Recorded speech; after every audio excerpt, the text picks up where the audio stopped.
चलिए आज का सेशन शुरू करते हैं हम अपनी मंगलाचरण प्रेयर्स के साथ।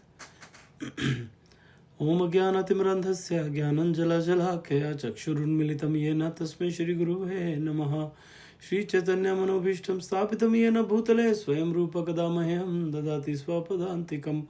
वन्देऽहं श्रीगुरोः श्रीयुतपदकमलं श्रीगुरुन् वैष्णवंश्च श्रीरूपं साग्रजातं सहगणरघुनाथान्वितं तं सजीवं साद्वैतं सावधूतं परिजनसहितं कृष्णचैतन्यदेवं श्रीराधाकृष्णपदान् सहगणललिता श्रीविशाखान्वितांश्च।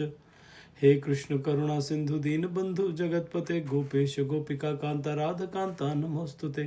तप्त कांचन गौरांगी राधे वृंदावनेश्वरी वृषभानु सुत देवी प्रणमामि हरिप्रिये। वाञ्छाकल्पतरुभ्यश्च कृपा सिन्धुभ्य एव च पतितानां पावनेभ्यो वैष्णवेभ्यो नमो नमः। नमो विष्णुपदाय कृष्णपिष्ठाय भूतले श्रीमान् कतुदास अधिकारी इति नामिने। नमो विष्णुपदाय कृष्णपिष्ठाय भूतले श्रीमद्भक्तिवेदांत स्वामी इति नामिने। नमस्ते सरस्वते देव गौरवाणी प्रचारिणे निर्विशेष शून्यवादी पाश्चात्य देश तारिणे। जय श्री कृष्ण चैतन्य प्रभु नित्यानंद श्री अद्वैत गदाधर शिवासादि गौर भक्त वृंद। हरे कृष्ण कृष्ण कृष्ण हरे हरे, हरे राम राम राम हरे हरे। चलिए आज हमें शुरू करना है चौथे चैप्टर के 9वें श्लोक से। तो पहले हम देखते हैं कि हमने 8वां श्लोक में क्या पढ़ा था। 8वें श्लोक में भगवान कह रहे हैं, कृष्ण भगवान कहते हैं, भक्तों का उद्धार करने, दुष्टों का विनाश करने तथा धर्म की फिर से स्थापना करने के लिए मैं हर युग में प्रकट होता हूँ। तो पिछली बार हमने डिस्कस किया था कि ये बहुत ही पॉपुलर जो श्लोक है जो हम महाभारत में सुनते होते थे। महाभारत जब शुरू होता था सीरियल, कि पितृणाय साधूनां विनाशाय च दुष्कृतां धर्म संस्थापनार्थाय संभवामि युगे युगे। तो इसमें भगवान ने बोला था कि भक्तों का उद्धार करने और दुष्टों का विनाश करने तथा धर्म की फिर से स्थापना करने के लिए मैं हर युग में प्रकट होता हूँ। तो भगवान बोले मैं 3 कारणों से प्रकट होता हूँ। एक तो भक्तों का उद्धार करने के लिए, दुष्टों का विनाश करने के लिए और धर्म की फिर से स्थापना करने के लिए। लेकिन एक तरह से देखा जाए ना अगर, तो भगवान किसी का नाश नहीं करते। एक तरह से विनाश मतलब हम विनाश देखते हैं कि हाँ किसी का शरीर खत्म कर दिया भगवान ने। भगवान के हाथ से जिसका शरीर खत्म हुआ, जैसे कि महाभारत में बोला जाता है कि जो लोग वहां पे मरे थे, जिन्होंने मरते हुए कृष्ण को देखा, वो तो वैकुंठ चले गए, वो तो वैकुंठ धाम चले गए। तो वो नष्ट नहीं हुए, वो तो भगवान ने तार दिया उनको। वो तो उनके एक तरह से इनडायरेक्टली उनके भक्त थे एक तरह से, जिनका उद्धार कर दिया भगवान ने, जिनका उद्धार कर दिया। तो ऐसे ही कहते धर्म की स्थापना करने के लिए आता हूँ, क्योंकि हर कुछ साल बाद क्या होता है कि धर्म फीका पड़ना शुरू हो जाता है, लोग भूल जाते हैं, जो टीचिंग्स होती हैं वो भूल जाते हैं। ठीक है, तो फिर भगवान आते हैं, फिर उसको बढ़ाते हैं, फिर उसको आगे से आगे लेके आते हैं। ऐसे ही जैसे यहाँ पे शुरू में हम लोगों ने पढ़ा, पहले हमने पढ़ा पिछले चैप्टर में कि भाई मैं कह रहे थे कि भगवान कहते कि मैंने सबसे पहले ये सूर्य भगवान को दिया था ये ज्ञान। और उसके बाद वो अर्जुन बोले यार सूर्य भगवान तो इतने ओल्ड है, वो तो कब से यार, लेकिन आप तो अभी पैदा हुए हो। तो वो भगवान बोलते हैं मैं बार बार आता रहता हूँ कि ये जितने भी जन्म हैं, जितनी बार हम लोग यहाँ पे प्रकट होते हैं, उतनी बार कहते हैं मुझे याद है, तुम्हें याद नहीं है। तो ऐसे ही भगवान आते हैं और धर्म की स्थापना करते हैं और भक्तों का उद्धार करते हैं। क्योंकि मारना अगर उनको होता, पिछली बार भी हमने जब बात किया था कि अगर भगवान को किसी को मारना ही है तो उस हर युग में जब भी वो आके उन्होंने वो खत्म किया किसी को, चाहे रावण हो, चाहे इधर कंस हो या कोई भी हो, तो उस युग में बहुत सारे ऐसे लोग थे जो उनको खत्म कर सकते थे। भगवान को खत्म करने की जरूरत नहीं थी। ऐसा नहीं था कि हाँ भगवान के अलावा उनको कोई खत्म कर ही नहीं सकता था, ऐसा नहीं था। ठीक है जी, चलिए आगे 4.9। और बाय द वे हम ये जो चैप्टर है वो चैप्टर है दिव्य ज्ञान के ऊपर। भगवान बोलते कि अब मैं तुम्हें दिव्य ज्ञान दूंगा। 4.9 जन्म कर्म च मे दिव्यम एवं यो वेत्ति तत्वतः त्यक्तवादेहम पुनर्जन्म नैति मामेति सोर्जुना। ये भी बहुत ही अच्छा श्लोक है जो हमें हमारे गुरु जो है वो बोलते हैं कि इनको याद रखना चाहिए, ऐसे श्लोक को याद करना चाहिए। बहुत इंपॉर्टेंट श्लोक है ये। इसमें भगवान बोलते हैं कि हे अर्जुन, जो मेरे आविर्भाव तथा कर्मों की दिव्य प्रकृति को जानता है वह इस शरीर को छोड़ने पर इस भौतिक संसार में पुनः जन्म नहीं लेता, अपितु मेरे सनातन धाम को प्राप्त होता है। तो भगवान क्या कह रहे हैं? भगवान बोल रहे हैं कि देखो कितना आसान है वापस मेरे धाम में आना। ये कह रहे हैं ना भगवान कह रहे हैं कितना आसान है मेरे धाम में आना। कहते सिर्फ जो मेरे आविर्भाव तथा कर्मों की दिव्य प्रकृति को जानता है, कि मेरे ये जो जन्म होते हैं, मेरे प्राकट्य होता है यहाँ पे, जो उसकी वजह जानता है, और मेरे जो कर्म हैं जो मैं करता हूँ उसका दिव्य रीज़न क्या है, उसका जो एक तरह से हम सामने जो देखते हैं वो तो एक है, लेकिन जो दिव्य उसका जो रीज़न है वो क्या है, जिसको वो समझ में आ गया, वो कहते हैं वो तो फिर वापस मेरे धाम अपने आप आ जाएगा। अब सुनने में कितना आसान लगता है ना, कि हम कहेंगे अरे हम तो सब पता है, हमने तो पढ़ा है, हमें तो सीरियल देखा है, सीरियल में बताया है कि हाँ क्यों क्यों होता है। इतना आसान नहीं है, क्योंकि भगवान इसमें बड़ा छोटा सा बता देते हैं कि अरे देखो कितना आसान है, लेकिन इतना आसान है नहीं। कि भगवान के जितने भी जन्म हैं, हर जन्म को के बारे में अच्छे से जानना, कि भगवान ने जन्म क्यों लिया, अच्छा कोई कर्म किया तो क्यों किया। अब भगवान क्या करते हैं, जब भी जन्म लेते हैं, जब भी यहाँ पे आते हैं ना, जब भी उनका प्राकट्य होता है या जब भी प्रकट होते हैं, वो कोई ना कोई ऐसी लीलाएं करके जाते हैं कि हमारा दिमाग घूम जाता है। पहले तो लीलाएं करते हैं, बहुत अच्छा लगता है, अरे भगवान बड़ा प्यार आता है, बड़ा हमें दुलार आता है, बहुत हमें उनके साथ मन लगता है कि यार ये भगवान है। लेकिन फिर वो कुछ ऐसा कर जाते हैं, फिर कहते हैं अरे ये भगवान क्या कर रहे हैं, ये किस हिसाब से कर रहे हैं, इसका क्या मतलब हुआ। जैसे कि जब वो कृष्ण के रूप में यहाँ पे आए, जब कृष्ण भगवान खुद आए यहाँ पे, रूप नहीं लेकिन कृष्ण भगवान जब वो खुद आए यहाँ पे, तो जो रासलीला की, हम तो बोल तो देते हैं अरे रासलीला बहुत ही महान चीज़ है, वो इस दुनिया के परे है, लेकिन ये बोलने की बात है, समझ में आता है हमें क्या, वो समझ में आती है चीज़, पता नहीं। अच्छा फिर वो औरतों के जो लड़कियां वहाँ पे नहा रही थी, उनके कपड़े उठा के ले गए। अरे तंग करना था, और भी बहुत सारे तरीके हैं, ये क्या तरीका हुआ किसी को तंग करने का, ठीक है ना, ये क्या तरीका हुआ। अच्छा फिर जो पांडव हैं उन्होंने 5 जनों ने एक औरत से शादी कर ली, वो इनकी एक तरह से बहन, वो मुंह बोली बहन थी, लेकिन उनको भी इन्होंने सुधारा नहीं। क्यों नहीं सुधारा, क्यों इन्होंने उनका साथ दिया। ठीक है, ऐसे ही श्री राम, उन्होंने सीता माता को क्यों छोड़ दिया, क्यों अग्नि परीक्षा करवाई। ठीक है, इतने सारे मतलब भगवान थे, राक्षस को कैसे ले जाने दिया उन्होंने, इतने रोध हो क्यों रहे थे, वो भगवान है वो, राइट, ऐसे रोध हो क्यों रहे थे। ऐसे कृष्ण जो है वो भगवान है, तो वो यशोदा मैया के सामने रोते हैं। अच्छा फिर रणछोड़ बने, आपने जब 17 बार इसको हरा दिया था अपने जरासंध को, 18वीं बार भी हरा के उसको भेज देते, फिर चले जाते आप। आपको छोड़ के जाना था ना, द्वारका छोड़ के मथुरा छोड़ के द्वारका जाना था, तो उसको हरा के चले जाते। वो कौन सा नहीं हरा सकते थे। अगर वो बोले थे नहीं उधर एक और सेना आने वाली थी, तो भाई आने भी वाली थी, और जो पहले आ गई थी, सच पहले आई थी, वो ख़त्म कर दी थी।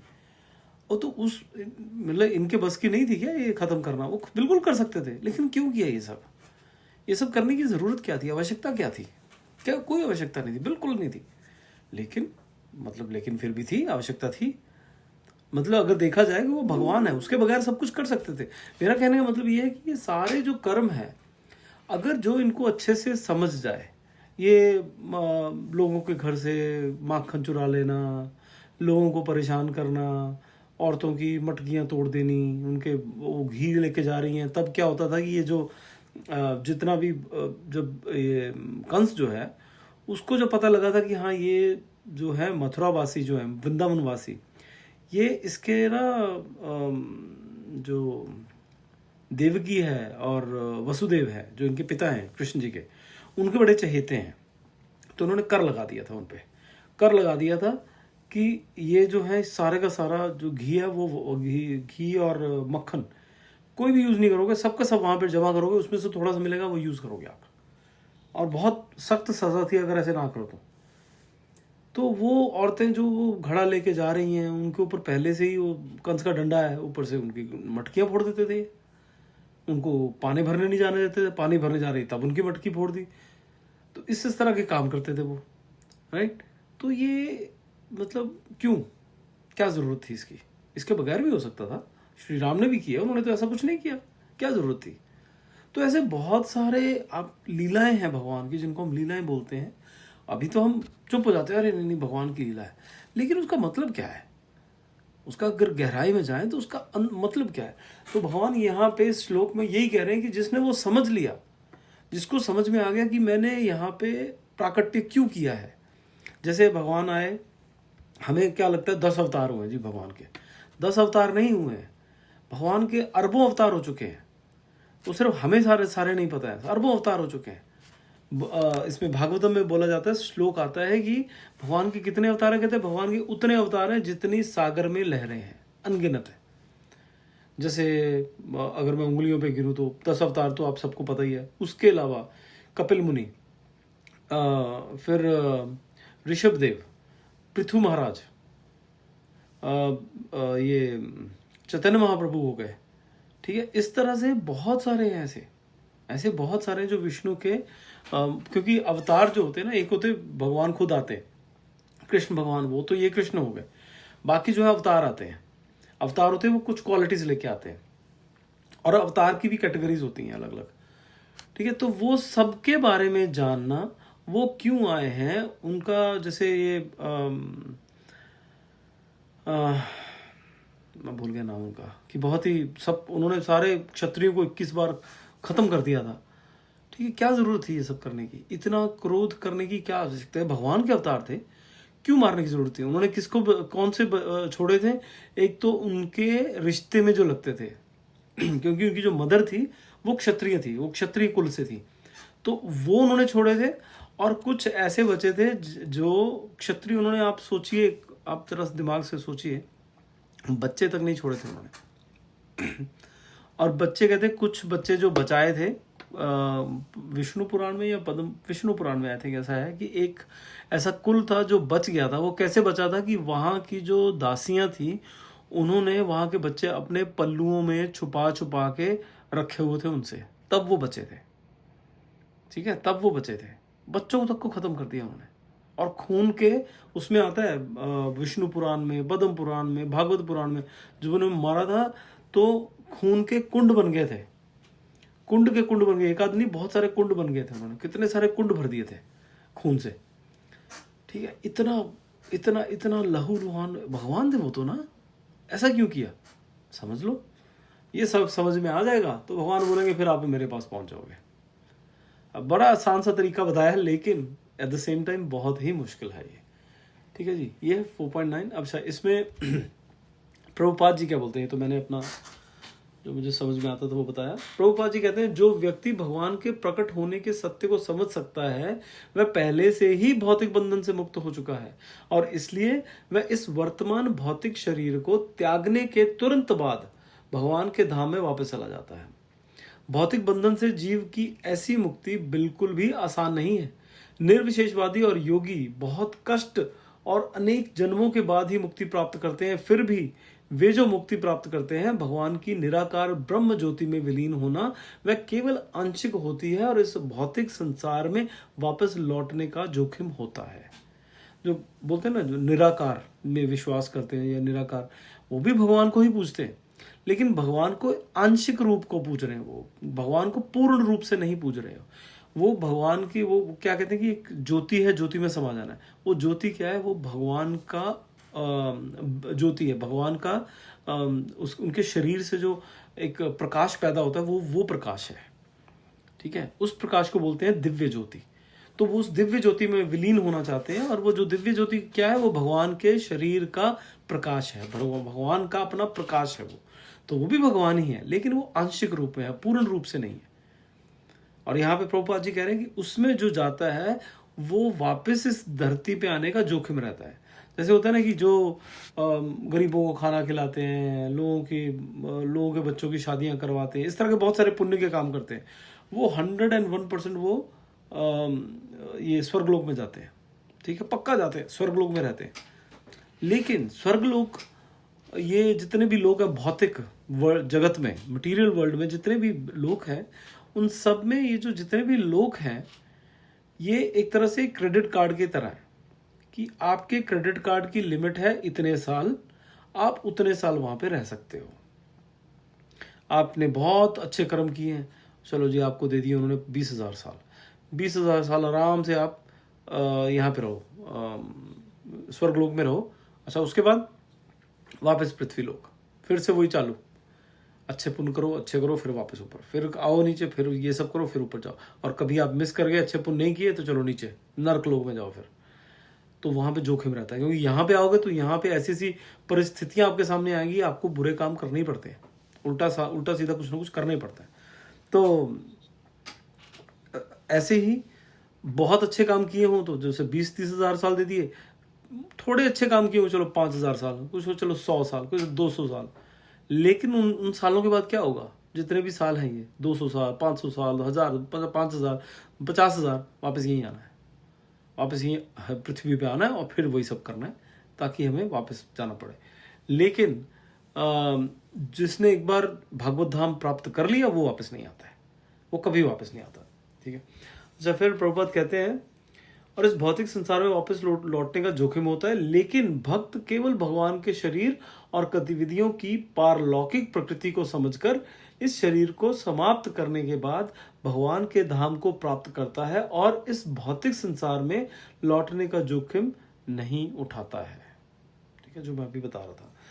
अच्छा, इसमें क्या होता है, जब सिद्धि होती है ना, सिद्ध होते हैं तो दो तरह के सिद्ध होते हैं, एक होते हैं नित्य सिद्ध, एक होता है साधक सिद्ध। नित्य सिद्ध वो हैं जो हमेशा से सिद्धि प्राप्त करके बैठे हुए हैं, वो भगवान के साथ रहते हैं। नित्य सिद्ध वो भगवान के साथ रहते हैं।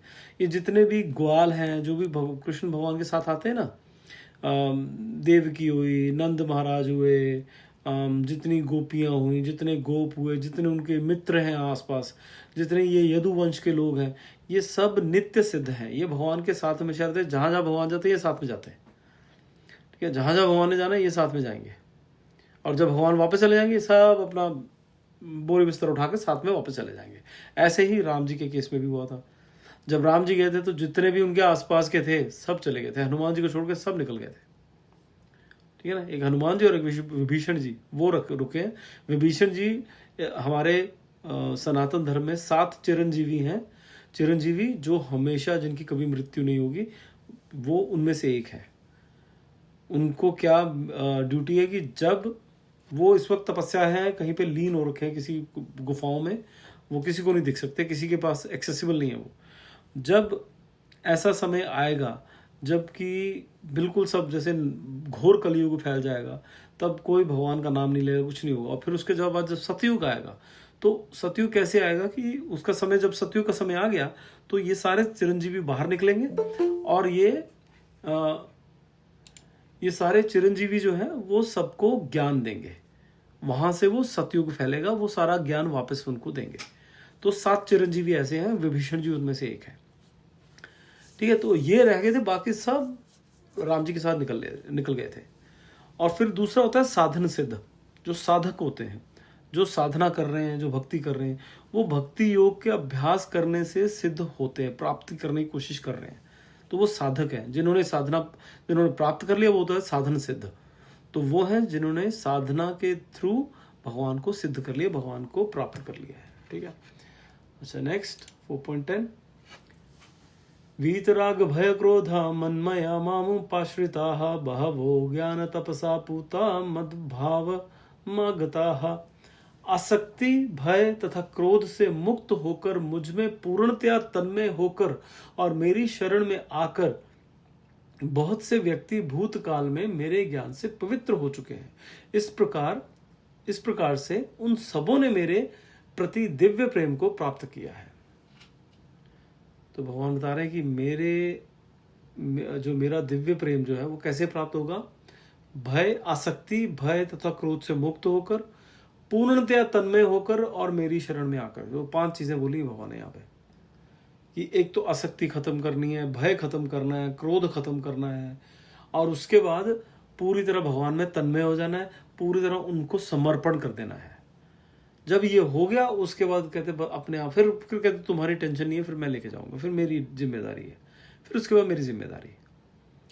ठीक है। तो भगवान हर एक के पास है, चाहे वो भगवान को मानता है नहीं मानता है, भगवान सबकी सुन रहे हैं, अच्छी बुरी सब सुन रहे हैं वो। ठीक है। तो हम जब जब तक हम कहते नहीं हम अपनी ज़िंदगी खुद चलाएंगे, हम बहुत होशियार हैं, हम ये करेंगे, हम वो करेंगे, हमने ये कर दिया, हमने वो कर दिया, हमने ये बना दिया, हमने वो बना दिया, हमने ये कमा लिया, हमने वो कमा लिया, तब तक हम लोग यहीं पे घूमते रहेंगे, इसी दुनिया में वापस आते रहेंगे, क्योंकि हमने करना है। इसीलिए हम यहाँ पे आए थे, इसीलिए हम लोगों को यहाँ पे भेजा गया है कि भाई हमें वो करना था कि मैंने करना है, मैंने ये किया। जब वो मैं ख़त्म हो जाएगी कि मैंने कुछ नहीं किया, भगवान अब तू करना है, तू कर, सब कुछ तू कर, ठीक है। प्रहलाद महाराज उन्होंने खुद किया क्या कुछ? क्या वो कुछ शक्तियाँ लेके पैदा हुए थे क्या? कितना उनको पूरा, अगर हम जितनी भी अपनी शास्त्र देखें ना, उसमें कोई स्टोरी देखें, तो मुझे नहीं याद आता कि प्रहलाद महाराज के जितना किसी के ऊपर टॉर्चर हुआ हो। जितना टॉर्चर महाराज ने झेला है, प्रहलाद महाराज ने, किसी ने उतना टॉर्चर नहीं झेला, किसी भक्त ने नहीं झेला। उनको हाथी के पैरों थले कुचलने की कोशिश की गई, उनको इतने ऊंचे पहाड़ से नीचे धक्का दे दिया गया, उनको भालों से मारने की कोशिश की गई, उनको समुद्र में डुबो के मारने की कोशिश की, बांध के फेंक दिया उनको, फिर उनको आग में जलाने की कोशिश, क्या क्या नहीं किया उनके साथ, ठीक है, क्या क्या नहीं किया उनके साथ। फिर फाइनली कि तुम जी ये वो गरम खंबा है जलाया हुआ, उसको उसको उसको जप्पी डाल लो उसको, ये बोल दिया। उनके साथ क्या क्या टॉर्चर नहीं हुआ, क्या शक्ति थी उनके पास? उन्होंने खुद कोई शक्ति प्राप्त कर रखी थी ना, सिर्फ भगवान पे छोड़ देते थे वो सब कुछ। वो था समर्पण, पूरा समर्पण, आत्मसमर्पण, कि वो पूरे, उनमें भय कोई नहीं था, ना तो क्रोध आता था उनको, ना उनको कोई आसक्ति थी किसी में। पिताजी थे वो, अपने जो पिताजी हैं वो, उनका फिर ये होता है, ये देखिए बहुत एक और एग्जाम्पल इसमें आता है कि हमारी एक है ड्यूटी, ठीक है, एक है हमारी ड्यूटी, हमारा जो कर्तव्य है वो एक है, और दूसरा है आसक्ति। कर्तव्य आसक्ति में हमें थोड़ा ध्यान रखना पड़ता है। जब भक्ति में, जब हम भगवान यहाँ पे ये बता रहे हैं एक तरह से कि इसमें दोनों में फ़र्क है। फ़र्क ये है कि जैसे प्रहलाद महाराज जी ने, जब नरसिंह भगवान ने आके उनके पिता को मार दिया, तो नरसिंह भगवान ने जब उससे पूछा कि तुम बोल तुम्हें क्या चाहिए, तो बोलो मेरे पिताजी को माफ़ कर दो। वो है कर्तव्य, एक पुत्र का पिता के लिए कर्तव्य, ठीक है, वो कर्तव्य।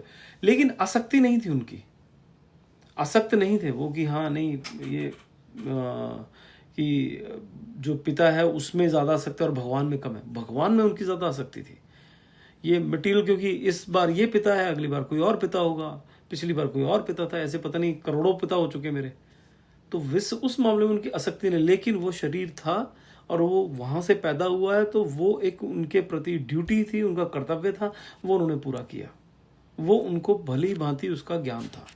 उनको ये भी ज्ञान था कि हाँ वो मूर्ख है, वो अज्ञानी है, लेकिन उनको ये भी पता था कि मेरा पिता है, ठीक है।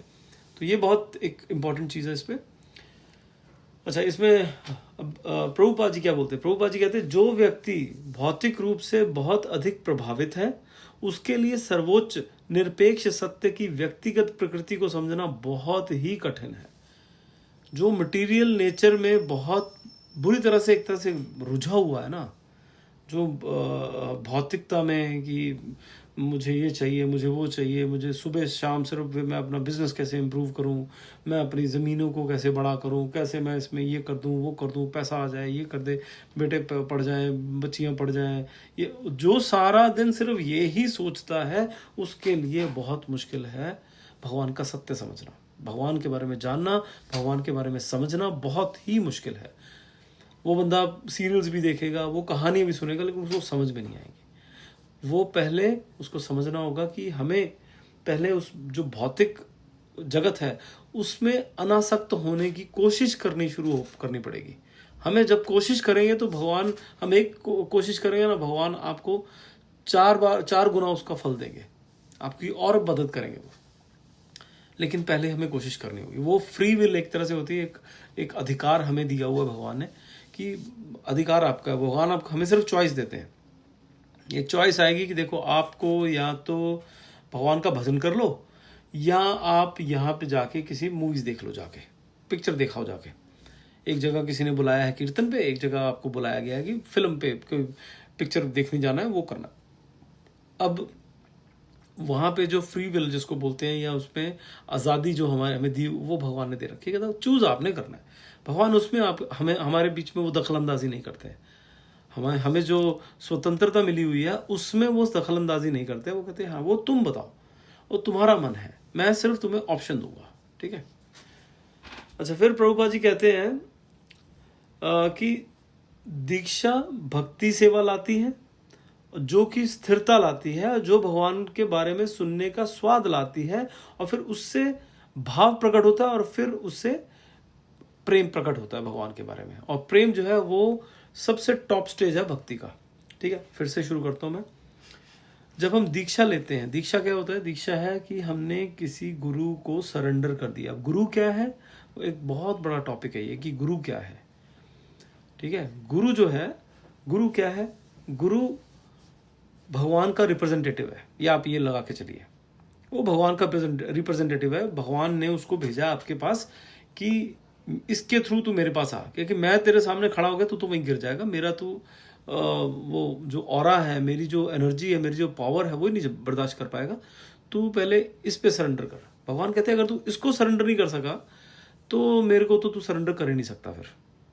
क्योंकि जब तू मेरे, वो कहेंगे कि भाई जब तू मेरे देश में आ जाएगा ना, तो मेरे में और तेरे में कोई फर्क नहीं रहेगा। और उस टाइम पे तू मेरे को सरेंडर नहीं किया तो फिर मुश्किल है, फिर बहुत। अभी तू इसको सरेंडर नहीं कर सकता तो मेरे को भी सरेंडर नहीं कर सकता, तो इसलिए नहीं बनेगी बात। तो पहले तू गुरु को सरेंडर कर, वो बोलते हैं कि वो बहुत जरूरी है। ठीक है, एक मिनट।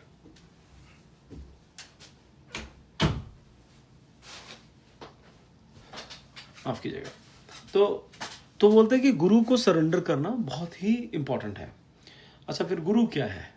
गुरु जो है वो क्या होना चाहिए? बहुत लंबा टॉपिक है ये कि गुरु की लायकात क्या होती है, गुरु कैसा होना चाहिए, वो सब कर करा के फिर ये है कि देखिए हर एक शरीर में हर आत्मा के साथ परमात्मा है। ठीक है, तो जब आप गुरु से बात कर रहे हैं तो आप ये सोच लीजिए आप भगवान से बात कर रहे हैं, तो वो परमात्मा जो है वो बात कर रहा है आपसे। वो आपको जो वो इंस्ट्रक्शन दे रहा है वो भगवान आपको इंस्ट्रक्शन दे रहा है। तो ये है गुरु। तो वो कह रहे हैं कि जब हम दीक्षा ले लेते हैं, दीक्षा लेते हैं मतलब उसको इंग्लिश में इनिशिएशन बोलते हैं। तो दीक्षा मतलब वो शुरुआत है हमारी, वो अंत नहीं है, वो हमारी भक्ति की शुरुआत है। तो जब हम दीक्षा लेते हैं तो उसके बाद हम सेवा करते हैं। हाँ, जब हमने दीक्षा ली है तो जो गुरु है वो हमें बताता है कि आपको ये सेवा करनी है, ये सेवा करनी है। जब हम सेवा करते हैं कंटिन्यूसली, हर जैसे हम लोग आरती करते हैं ना रोज, सब हम लोग अपने घर पे सुबह धूप बत्ती करते हैं। वो धूप बत्ती जो करते हैं जब रोज रोज रोज रोज करते हैं तो उससे स्थिरता आती है। जब हम नहीं करते हैं जिस दिन, तो हमें बड़ा अजीब सा लगता है, यार क्यों नहीं कर रहे आज, क्यों नहीं किया। वो उससे स्थिरता आती है। ठीक है। अच्छा, स्थिरता जब आती है तो हमें भगवान के बारे में सुनने का स्वाद आता है, मजा आता है, भगवान के बारे में सुनने का आनंद आता है। नहीं तो आप नोटिस कीजिएगा किसी और को, हर एक को मजा नहीं आता है ये सब बातें करने का। आपने नोटिस किया होगा, ये आप लोगों ने देखा होगा, हर किसी को ये अच्छा नहीं लगता है कि भगवान की बातें करो। अब करोगी तो 2-4 मिनट में, उसके बाद क्या बस कर यार, इससे ज़्यादा बात नहीं हो पाएगी मेरे से, ठीक है, कुछ और बात करते हैं। तो ऐसा होता है। अच्छा, फिर जब ये हो जाता है तो फिर भाव प्रकट होता है। भाव क्या है? भाव है भगवान के प्रति किस तरह का प्यार है। क्योंकि जो प्रेम है ना, भाव है, वो बहुत तरह का हो सकता है। भाव ऐसा हो सकता है कि हम भगवान को एज अ फ्रेंड प्यार करते हैं, या एज अ सन प्यार करते हैं, मतलब एज अ कि मेरा बेटा है, एज अ कि मैं उसका दास हूँ, या उसको जस्ट एक भगवान के रूप में और शांत, कुछ नहीं, बस उसको ध्यान लगा रखा है, उनको बस ध्यान दिखाता रहता हूँ, वो एक हो सकता है। मित्र के रूप में, वात्सल्य की माता पिता के रूप में मैं उनको कि मैं उनका सेवक हूँ, ऐसे रूप में, या दाम्पत्य प्रेमी के रूप में जिसको बोलते हैं माधुर्य रस। ठीक है। तो रस जो होता है, शांत रस होता है, दास्य रस, साख्य रस, वात्सल्य रस, माधुर्य रस। ठीक है, इस तरह के रस होते हैं। माधुर्य रस में कौन? राधा रानी। वात्सल्य रस में कौन? नंद महाराज और यशोदा मैया। साख्य रस में कौन? जितने भी उनके फ्रेंड्स हैं। दास्य रस में कौन? हनुमान जी। राइट। तो इस तरह से ये सारे रस जो हैं, ये भाव पैदा होता है धीरे धीरे भगवान के प्रति हमारा, वो अपने आप पैदा होता है, और फिर उसके बाद प्रेम हो जाता है। और जब प्रेम हो जाता है तो वो प्रेम वो नहीं है जो हम लोग मूवीज़ में देखते हैं, लड़का लड़की जिसमें लस्ट जो होता है, या जिसमें शारीरिक जो भूख है वो ज़्यादा मायने ज़्यादा एक तरह से हावी रहती है, जबकि जो प्यार है वो पीछे रह जाता है, वो इतना नहीं रहता। लेकिन यहाँ पे प्यार जो है वो भगवान के प्रति जो प्रेम है उसकी इतनी सारी कहानियाँ हैं हमारे पास पड़ी हुई, इतनी सारी कहानियाँ हैं कि उसमें तब हमें समझ में आता है कि प्रेम होता क्या है। जो ये मैंने पहले भी शायद बताया, जितने भी ये जब वो ये भगवान का और उनके भक्तों के प्रेम से ही ये सब जितने भी बड़े बड़े दोहे हैं या बहुत अच्छे अच्छे कवि हैं उन्होंने लिखा हुआ है प्रेम के बारे में, वो प्रेम भक्त और भगवान के बीच के प्रेम के बारे में लिखा है, क्योंकि उससे शुद्ध कोई भी नहीं है, उससे प्योर कोई नहीं है, उससे शुद्ध कोई नहीं है। ठीक है, और ऐसा बहुत सारे हैं, बहुत सारे। और ऐसा नहीं सिर्फ हिंदुओं में, मुस्लिम जो है कई बहुत सारी ऐसी कथाएं हैं वृंदावन में, आप देखेंगे मुस्लिम जो कृष्णा के ऊपर मतलब पूरा रीझ गए और सब छोड़ छाड़ के उन्होंने अपने परिवार ने उनको निकाल दिया, लेकिन उन्होंने किसी की परवाह नहीं की क्योंकि वो प्रेम हो गया था, वो प्रेम में पड़ गए थे, अब उनको और कुछ दिखता ही नहीं था। ठीक है, चलिए आज हम इसी पे यहीं पे ख़त्म करते हैं, तो अगली बार 4.11 से शुरू करेंगे, तो हम अगले हफ्ते मिलेंगे। तब तक के लिए हरे कृष्णा, शुला प्रभुपाद की जय, गुरु महाराज की जय, हरि हरि बोल।